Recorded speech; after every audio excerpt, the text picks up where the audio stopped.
ನಾಟಿ ಕೋಳಿದು ನಿಮಗೆ ಪ್ರತಿಯೊಂದು ಮೂಲೆಯಲ್ಲೂ ಮಾರ್ಕೆಟ್ ಇದೆ. ಒಬ್ಬ ಫಾರ್ಮರು 2000 ಮರಿನ ಒಂದು 4 ತಿಂಗಳು ಬ್ಯಾಚಲ್ಲಿ ಸಾಕ್ಬೋದು. ವರ್ಷಕ್ಕೊಂದು 3 ಬ್ಯಾಚ್ ಮಾಡ್ಬೋದು. 3 ರಿಂದ 4 ಲಕ್ಷ ಲಾಭ ಮಾಡ್ಕೋಬೋದು.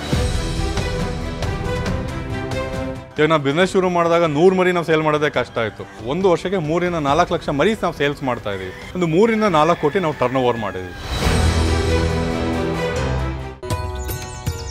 ವೀಕ್ಷಿಸಿ ಕೃಷಿ ಖಜಾನೆ ಸಂಜೆ 5:27ಕ್ಕೆ.